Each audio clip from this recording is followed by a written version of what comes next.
So, makinig na. So, this is our second topic for first periodic and friction. So, when you say friction, ano nga ulit to guys? I think familiar na kayo dito since natakal nyo naman na to nung statics 1 and 2. Statics 1 and 2. So, friction, okay, saan ba nangyayari to?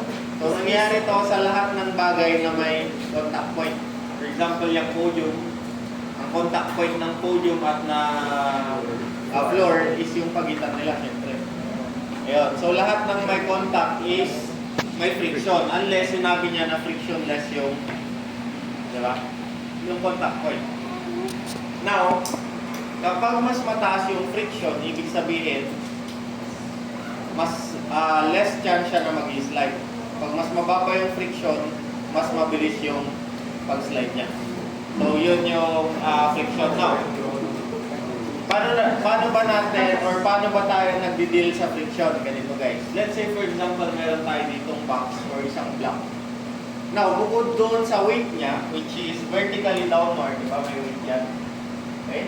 Bukod doon sa weight niya na vertically downward and is located sa centroid ng mismong block, meron pang ibang forces na mag-act dyan. Okay? Unang-una is the normal force. So, ano na nga ulit itong normal force, guys? Perpendicular sa surface. Tama. So, normal force is always perpendicular to the surface.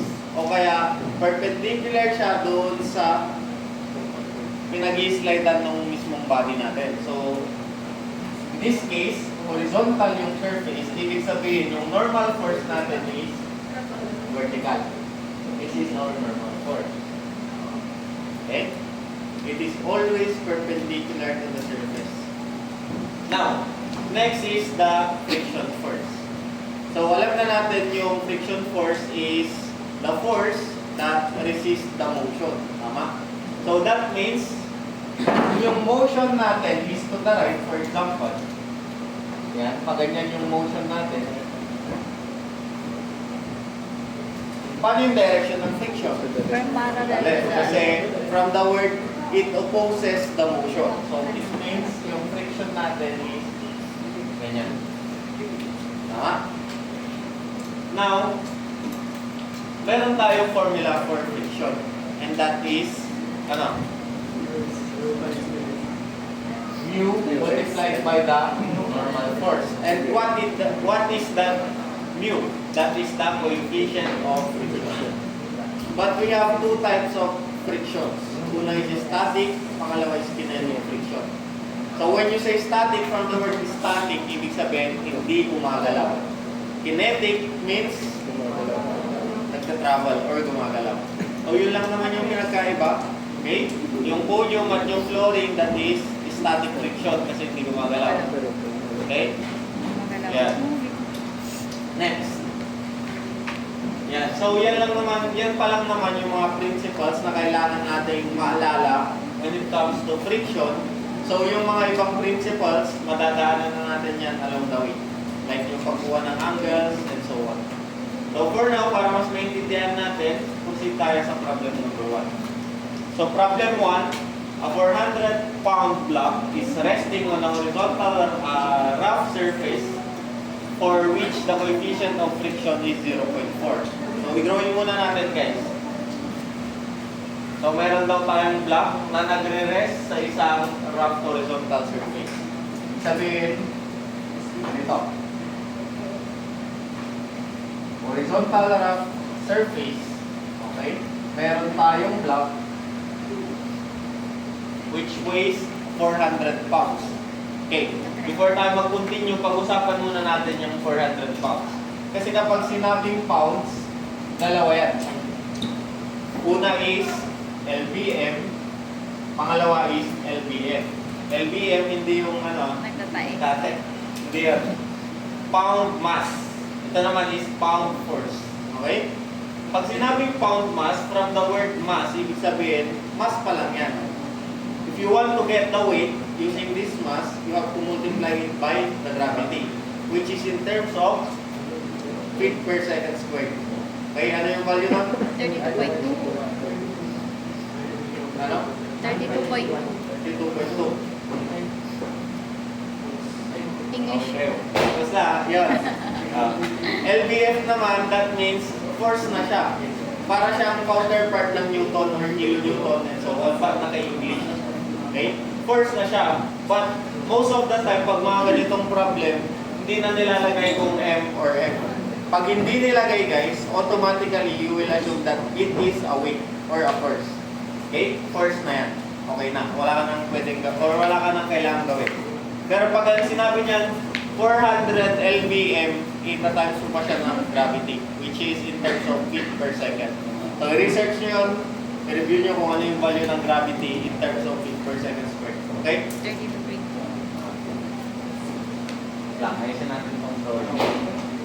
So, since walang nakalagay, that means weight na yan agad. So, ilagay na natin yan agad dito. So, this is 400 pounds. Okay. Tuloy natin. Coefficient of friction, 0.4. Lagay ko na rin dito.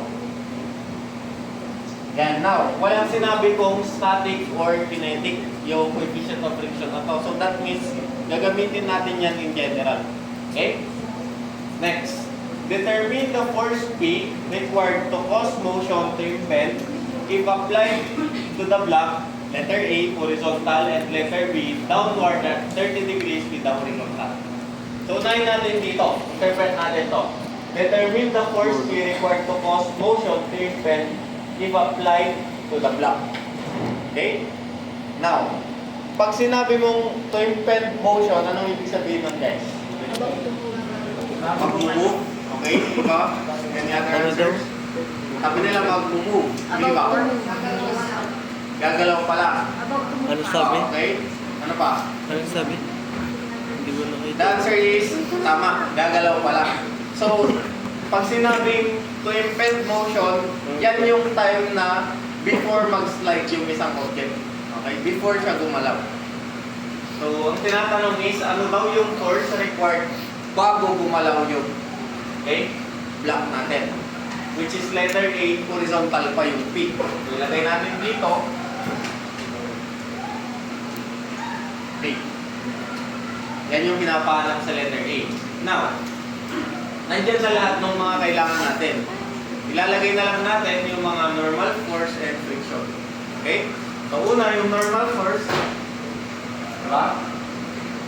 Ganyan. Perpendicular to the surface. Okay? This is N. And then, obviously, tignan nyo, paano natin malalaman yung motion? Kung ano yung direction niya. Titignan natin sa lahat ng force na nag-act sa block. And ang palatandaan nyo guys, yung horizontal or yung surface, okay? Titignan nyo kung horizontal, isasamak nyo or i-compare nyo lahat ng horizontal forces. But this case guys, isa lang naman yung horizontal force, so obviously, pag tinulak mo tong box to the right, mag-move siya to the right. So kapag to the right yung movement or yung motion, paano yung direction ng motion? To the left. Ayan. Ayan. So nakompleto na yung mga symbols natin. Now, we will take summation forces vertical. Bakit? Kasi to be able to get the frictional force, okay, kailangan mo munang mahanap yung N. And kapag nag-summation forces vertical tayo, will be upward forces is equal to downward forces. So N is equal to 400. Tama ba? Tama? Okay. Next. Kunin naman natin yung summation forces horizontal. Ayan. So P to the right, positive. Ano pa? Friction, so minus F is equal to 0. So ganito na lang. To the right na forces is equal to the left na forces. So P is equal to F. Now, di ba alam natin yung formula ng friction, that is Q. So substitute natin. P is equal to mu natin is 0.4 times 400. T is equal to 160 pounds. So this force P is the required force to impend motion doon sa block kapag yung P natin is horizontal. So that is the requirement for letter A. Any questions so far? Okay. Wala pa naman siguro kasi medyo madali pa yung problem. Sige. So, proceed tayo sa letter B. Mamaya nyo na lang picturean kasi solve pa rin naman natin yung B dito sa kabila niya. Drawing ko lang saglit ulit yung block.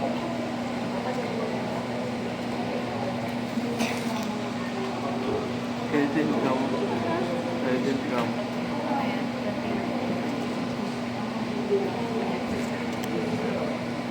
So this is Lagyan mo scenario sa B.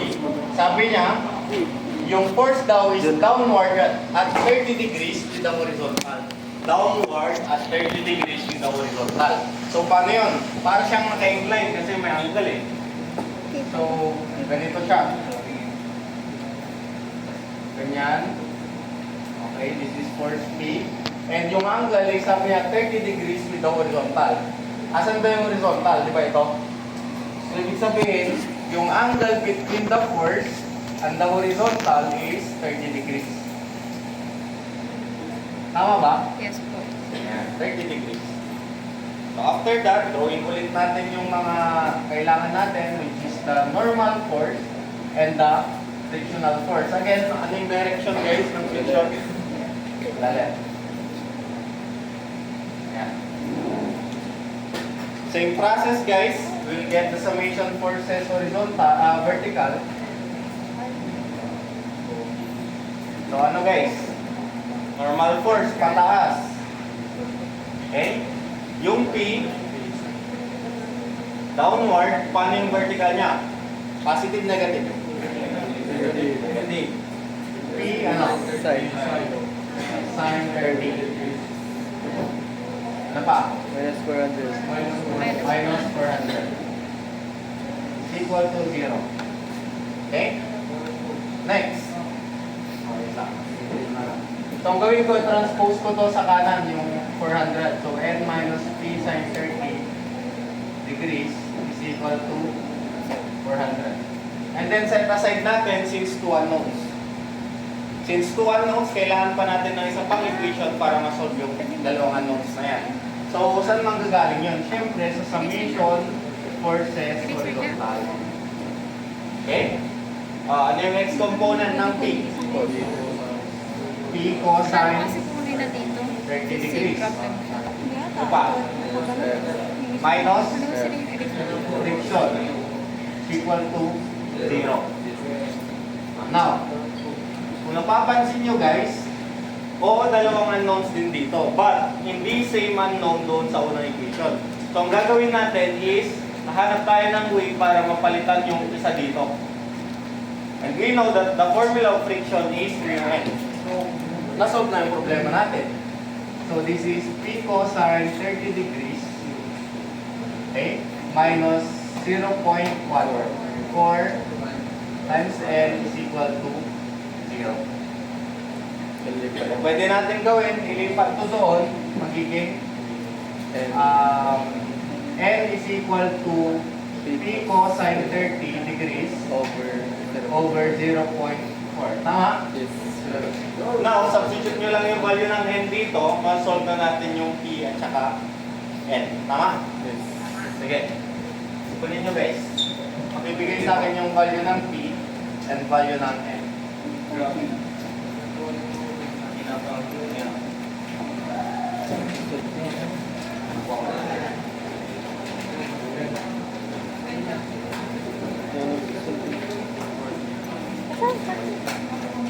This is a mobile.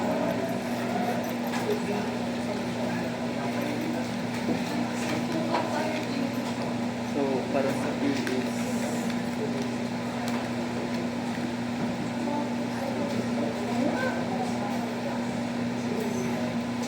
May 20.8 pero yung P mo na.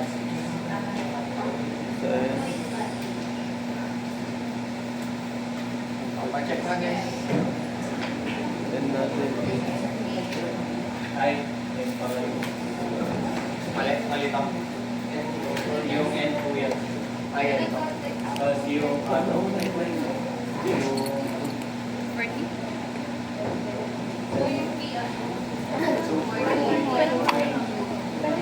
40.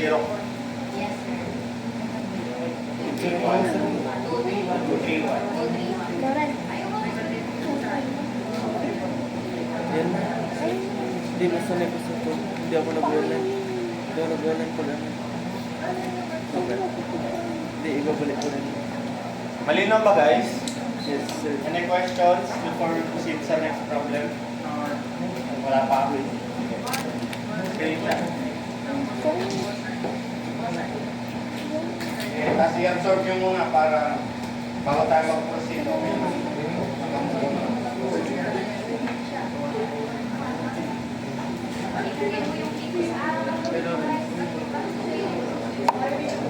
Sa akin din. Oo, kami sabi. Oo, kami sabi.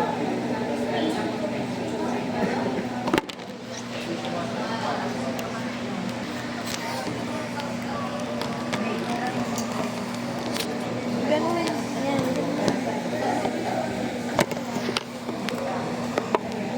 Oh, I see. I got it. Pakaningin. Diba? Ang gulo. Diba, N? Yung N natin, sabi ko sa inyo sa ano. So yung ano, isa-substitute natin yung N. Ay, sabi. Okay.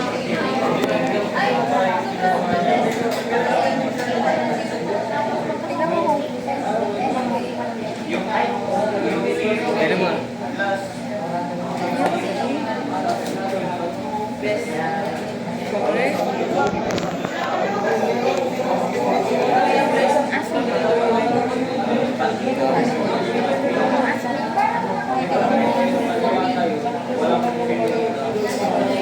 Oh, weird.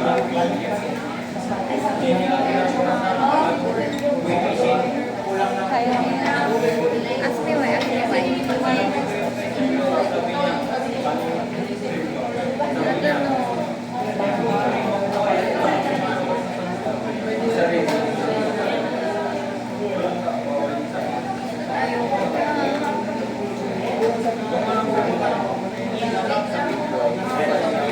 Ito yung phone.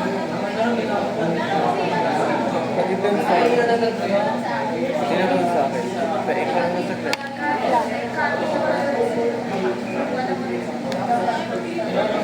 May wifi? Play dyan.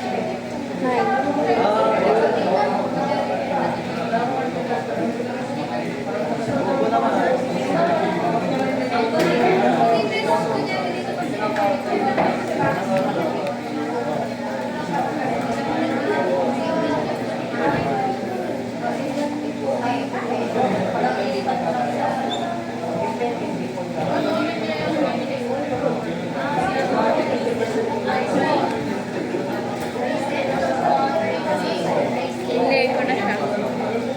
Nareforman ko na. Ba't ito ayaw kong tanggalin? Kasi nakamedyas.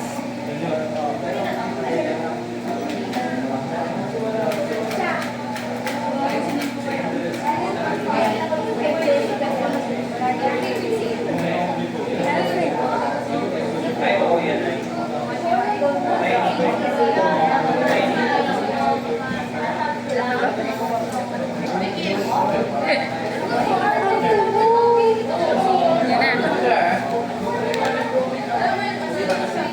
Paano na po yung 550 ulit? Hello.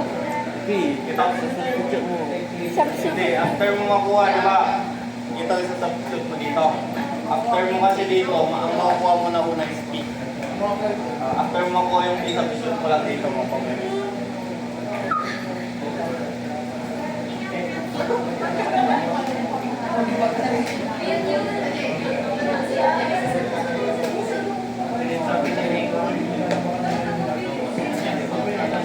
Hawakan mo muna dyan. Di ba pang Hindi ko lang sila yung problem. Yung ano na lang. ano yung mga pito na sa P3? Ano ba?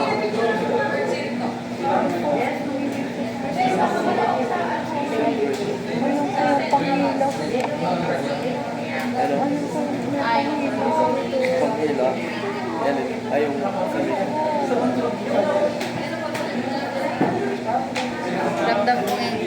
tulog. Kasi wala ka ng energy.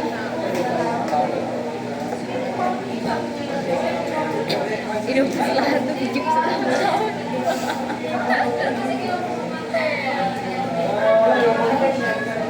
At saka, sana.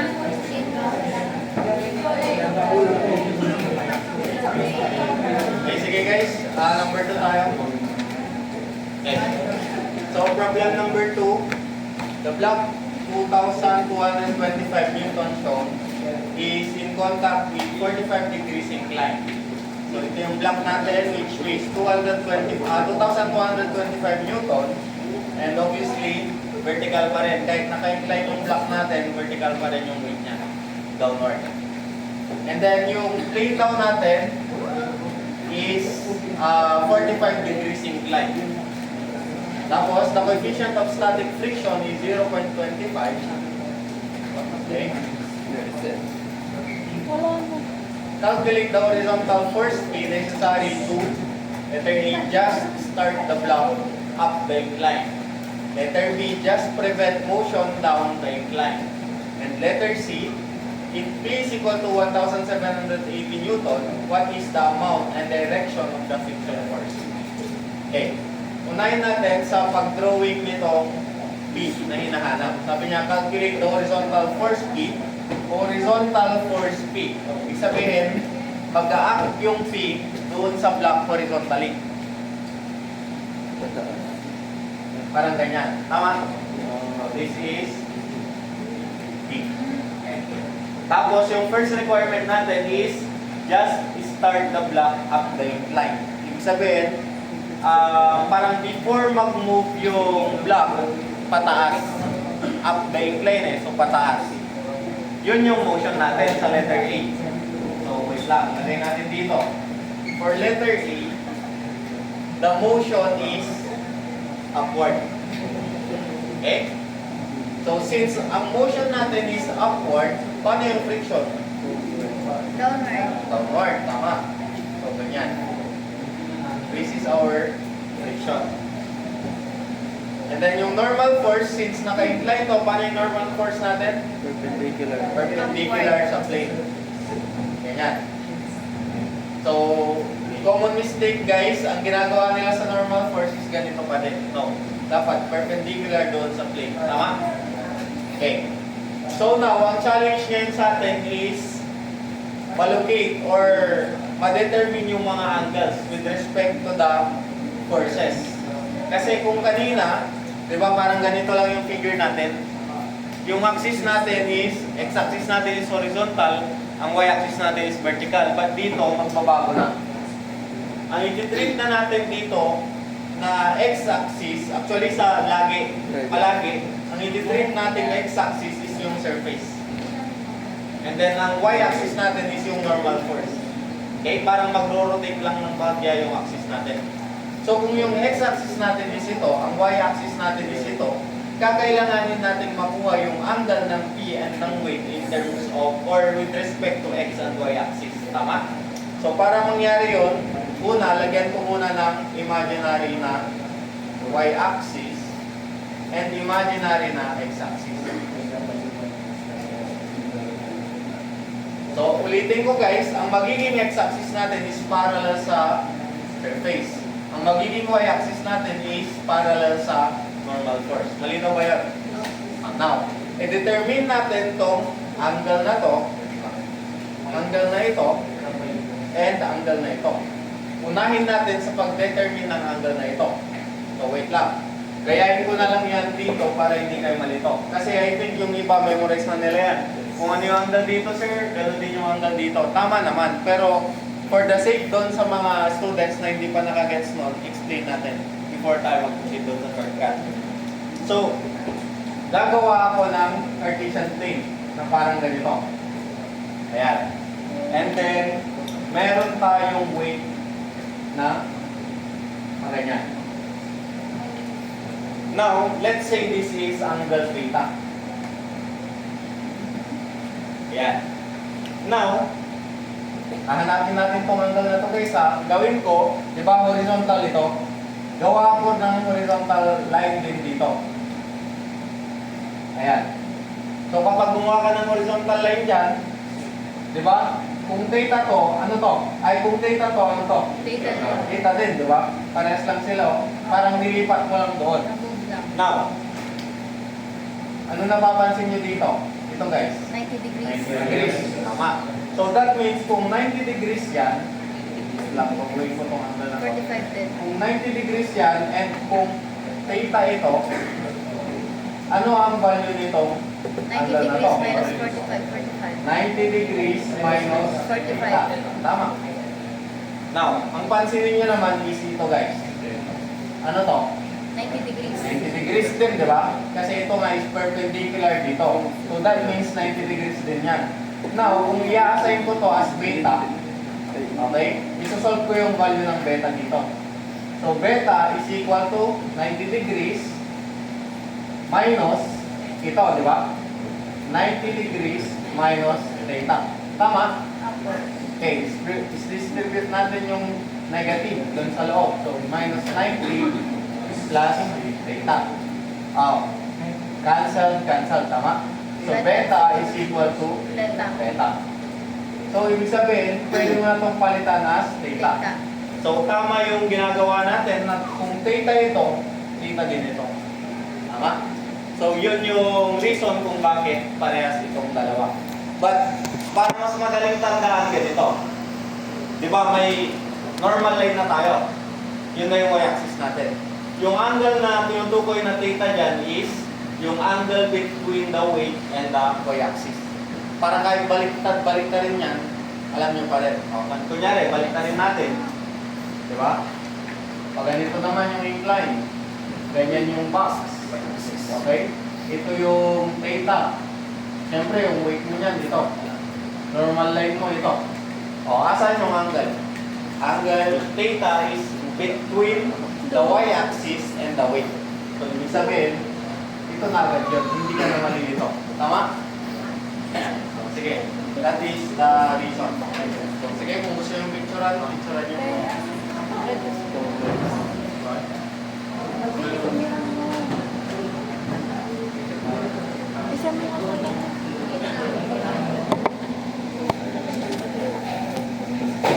Pegaw.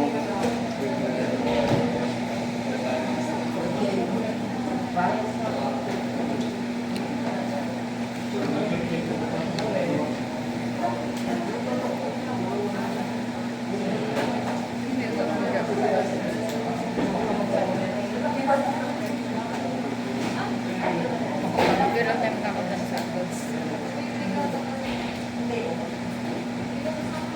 Okay, so ibig sabihin, alam na natin to, this is 45 degrees. Oh, now, ito namang B. Okay, ito naman may kinalaman to sa theory of parallel lines. Kasi kapag gumawa ka ng parallel lines, ganyan, di ba? Hinati mo siya ng ganito. Kung ano yung angle dito, ganun din yung angle dito. Okay? Now, parang ganito rin yan. Ito guys, yung 45 degrees na to, and, wait lang, ito pala, itong dalawang to, horizontal, di ba? Diba? Horizontal, horizontal. Z. Ito yung 45 degrees. So ano to guys? 45 degrees. 45 degrees then. So that means this is 45 degrees. Malinaw? Ako. Okay. Galing talaga nito. So kompleto na yung mga angles natin. Pwede na tayo mag-solve finally. Yan. Pinagturo sila. So dito, unahin na lang natin sa pagkuha ng summation forces vertical. Okay? So again, ito yung y-axis natin. So dito tayo kukuha ng vertical na summation. So unahin natin sa N, this is N pataas, positive. Ano pa? Ito, di ba? So negative 225 cosine 45. Ano pa? B sine positive, negative. Negative. Meron pa? Wala na. Equal to 0. So, gawin ko ulit yung constant, ilagay ko sa kanan. Magiging N minus P sine 45 is equal to 2225 cosine 45. Ayan. That is our equation.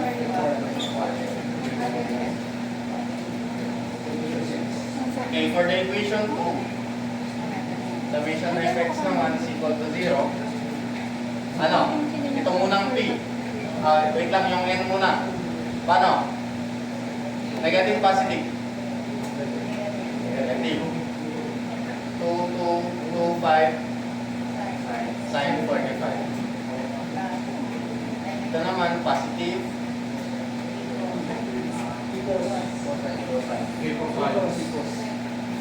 Equals 45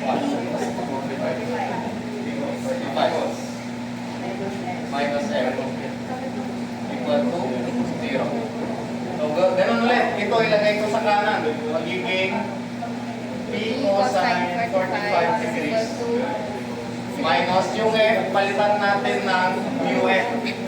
Okay? Ano yung mu? 0.25 0.25 times L is equal to 2225 sine 45. Oo, pwede na itong mode 5.1. Sino hindi pa alam yung mode 5.1? Meron ba? Ayan. So make sure lang guys na since nauna dito yung n, dapat mauna yung n dito. So baliktarin ko na lang.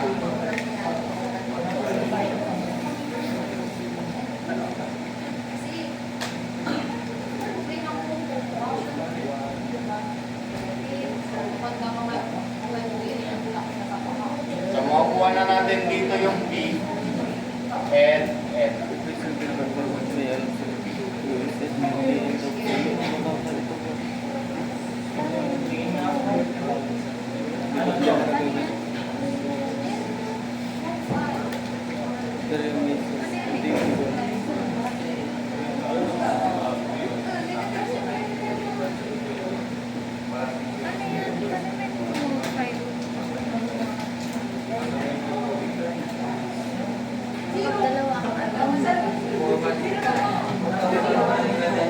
Yung PN.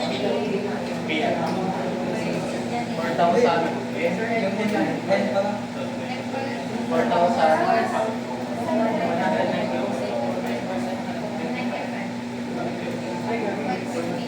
Ano yan?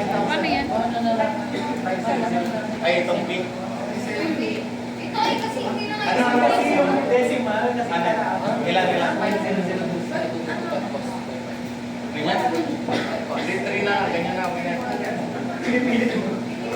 Bakit hindi nyo nagpili? Okay. Mali yung point.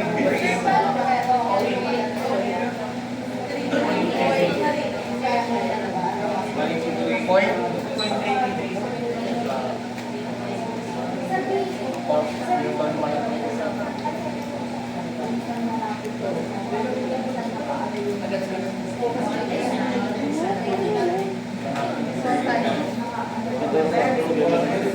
So this is mode 5.1. Wait lang.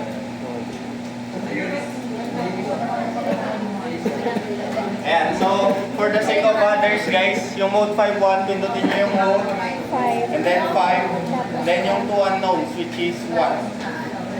Kasi meron tayong 2 unknowns and 2 equations. Okay na? So may lumabas ng 3 columns, no? Yung first column, ito muna, tignan nyo. Ang numerical coefficient ng n, 1, di ba? Pindutin nyo 1 plus equals. Next. Sa P naman, ang numerical coefficient niya is negative sine 45. Yan naman, i-type nyo. And then yung constant, make sure na yung constant is nasa right side ng equals. And then yun yung i-type nyo doon sa C.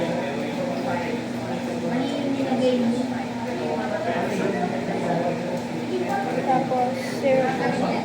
Yan. Then gawin nyo lang din yan doon sa second row. 0.20, negative 0.25 cosine 45.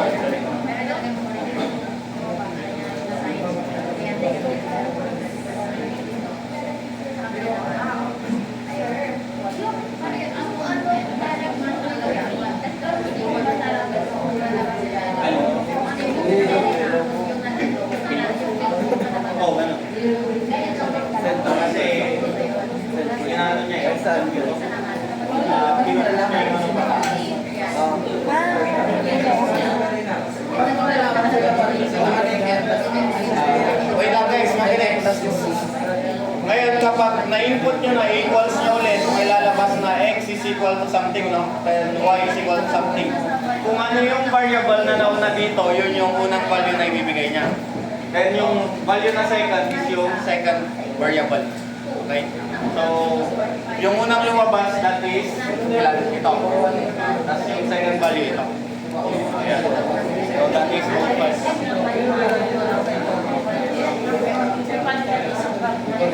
Pag mano-mano naman guys, may lang makinig. Makinig. Pag mano-mano guys, para lang din yan doon sa number 1. Di ba yung ginawa natin, kinuha natin yung n in terms of p. Gagawin mo, transpose, then divide both sides by 0.25. Tapos substitute mo na yan dito. Makuha mo na kayo. Pag to unknown equation, sir. Pag to equation. Before we proceed, any questions pa? Clarification? Guys, okay lang yan. Okay lang din mano-mano. Kung saan kayo sanay, doon kayo.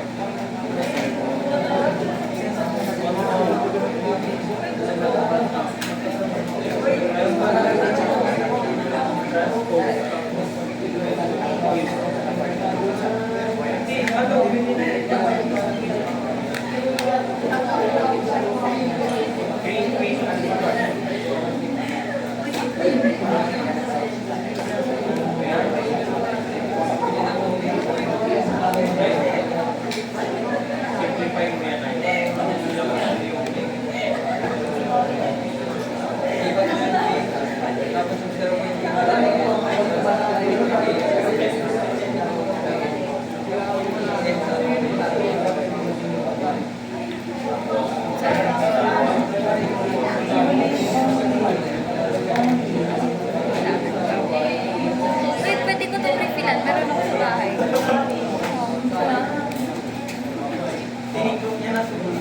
Ay, tinatanggal yung sa'yo. Sa akin kasi tinatanggal ko. Pwede mo.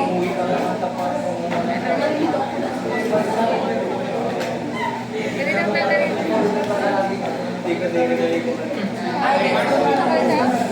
Ayun dito. Sige, sabi tayo. Panda yan. Hindi ko So, basahin natin yung problem sabi niya, just prevent motion down the incline. So, ngayon naman, yung motion natin is pababa na kasi sabi niya down the incline. Okay? Ano daw yung P para ma-prevent yung block natin mag-slide pababa. So, yung pipigilan nating motion ngayon is yung downward motion. Kaya ang friction natin is pataas or upward. Ganyan na. Okay? So, paano? Ganun lang din ulit. Same process. But, as you can see guys, doon sa summation Fy, parehas lang yung mangyayari doon sa letter A. Bakit? Kasi hindi naman tayo nagbago dito sa X eh. I mean sa Y eh. Diba? Ang nagbago lang is yung friction. So, yung gagamitin natin summation Fy, ito na lang din. Kunin na lang natin is First yung equation. second equation, which is summation Fx equal to 0. Tama? Okay. So, paano? Negative 2 to 5 sine squared. Ito muna.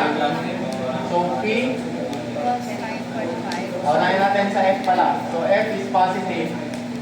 And then, plus B B cosine 45 minus minus or equals na lang. Transpose na natin agad. 2225 sine 2225 sine sine 45. Yung F, palitan ng 0.25 N plus B cosine 45 is equal to 2225. Ayan. So, this is equation 3.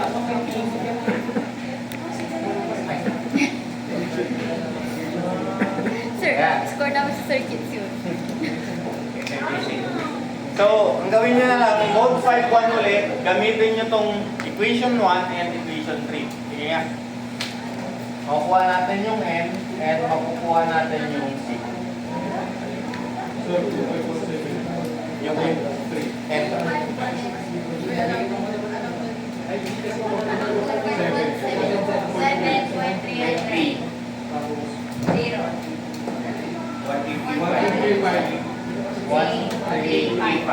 Ano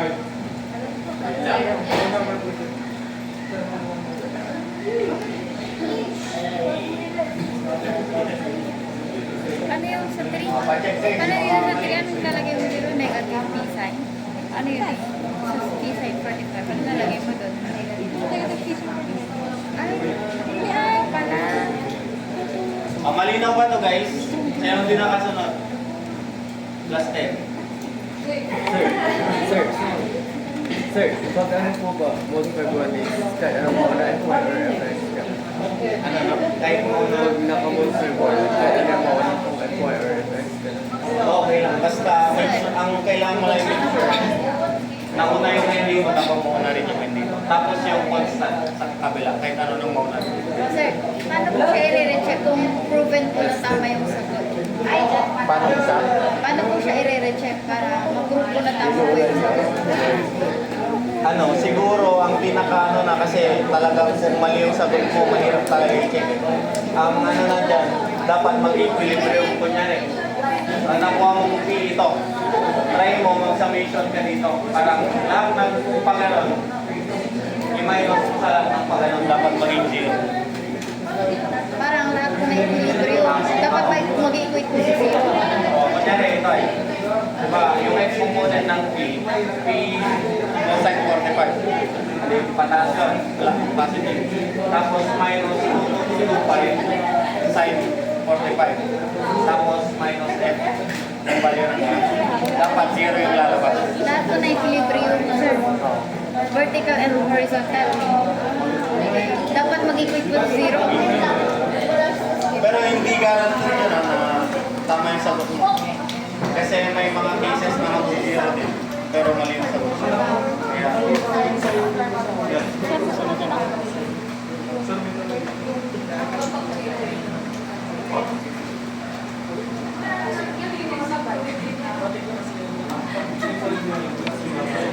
Okay, may isang pang problema, letter C ah. Sabi naman sa letter C, if P is equal to 1,780 Newton, what is the amount and direction of the friction force? Friction force naman yung hinahanap ngayon. But this time, given na yung P guys. Makinig na. Given na yung P. So, i-drawing ulit natin yung letter C. Okay.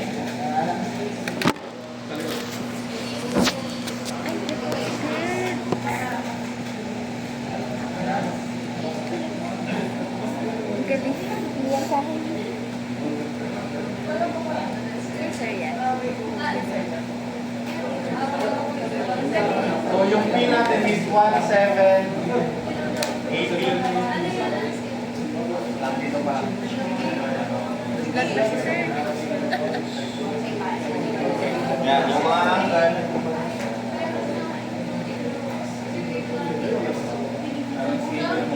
Nag-burn out na mag-close tayo sa starting skill.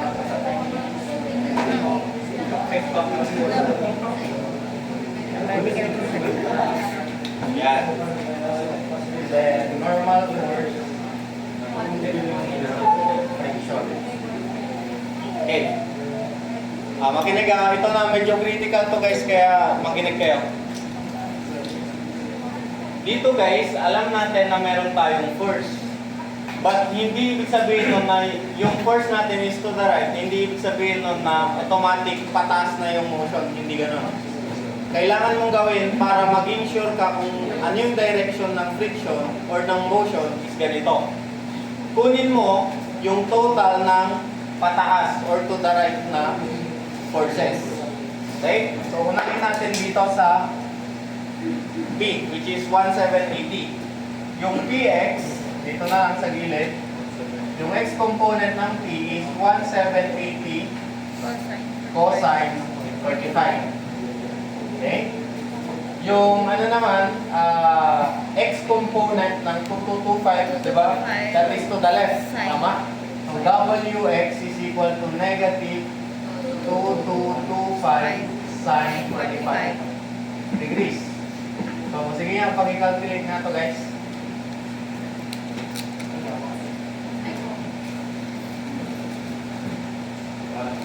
One, 1.5, 8.65. 8, sir, 8. 0.65.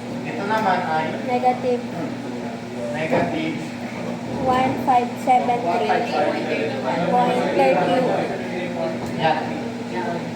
Tingnan niyo, okay lang, makinig. Makinig guys. So yung to the right, 1 to lang, 1 to 58. Yung pababa or yung to the left, negative 1573. Mas mataas yung pababa, di ba? So kung mas mataas yung force na tumutulak pa ganito, ibig sabihin yung motion natin na masusunod is pababa. Yun yung gusto kong malaman nyo. So alam na natin na ganito yung motion natin.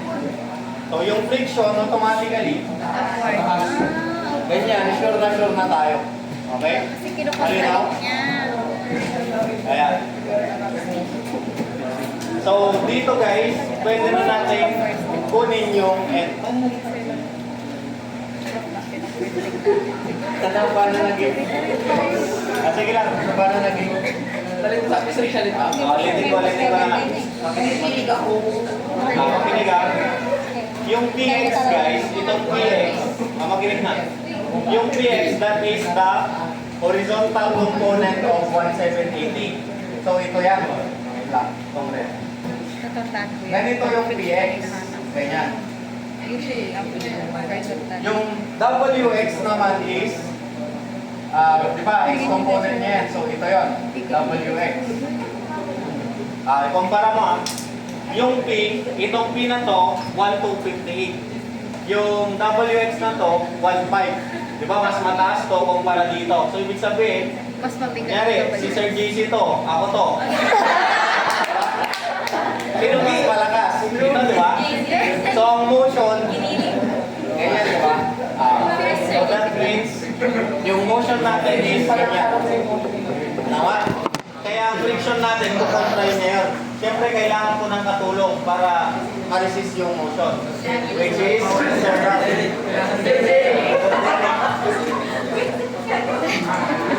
Gets na? Yan. So now, pwede na tayong makukuha ng normal force. So, sige. Fy is equal to 0. Yung N natin pataas. Ano ba? Ito. Positive, negative. Yung negative. 1780. Sine 45. Sine. 45. Ayun lang. Minus. Minus 5.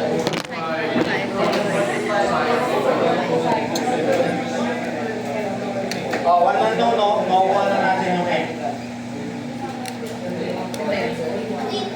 Hindi pa tayo hinahanap kasi ang hinahanap is the amount and the direction of the friction force. Ilan?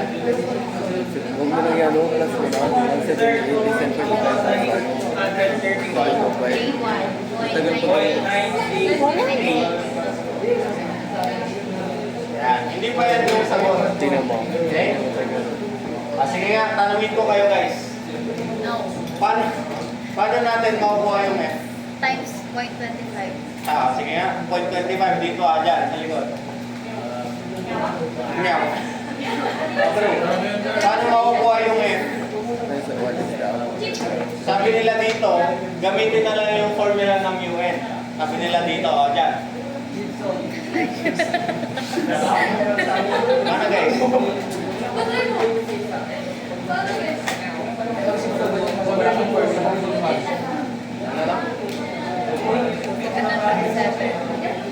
Sabi niya, kunin daw sa summation force horizontal. So, dalawa yung choices natin. Yung una, gagamitin yung formula. Yung pangalawa, summation forces horizontal. Saan? Sinong boto sa A? Mu N. Isa. Sa horizontal. Mas marami. Tama. Yung horizontal. Bakit? Kasi ganito. Tignan nyo Guys, makinig. Every detail sa problem, mahalaga yan. Tignan nyo. Calculate the horizontal force P necessary to letter A. Just start the blank after incline. B. Just prevent the motion down, incline. May tuldok.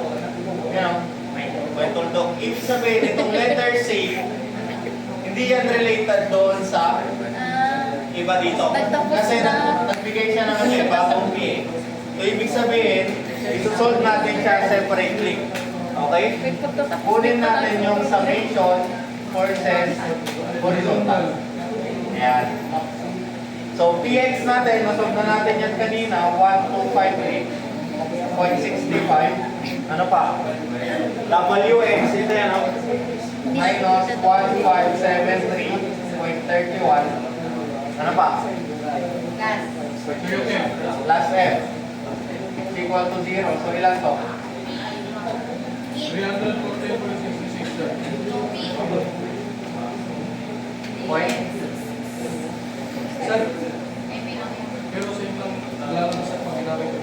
Hindi. Kasi kapag ginamit mo yung, saan yan? Ito, i-prevent niya lang yung motion. Okay? Pag-prevent lang. Pang-prevent lang. Pero yan talaga yung mararanasan na friction kapag binigyan mo siya ng 1780 na force.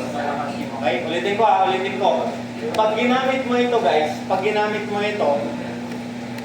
ibig sabihin, ito lang yung mararanasang force or frictional force para ma-prevent lang yung motion. Pero pag ito guys, ibig sabihin yan talaga yung naranasan niya due to the force P na binigay. Okay? May iba din yung Ito, may iba din. So that is the frictional force na mararanasan ng block natin. Also, since sinanap pala yung direction, ganyan. Upward. Okay.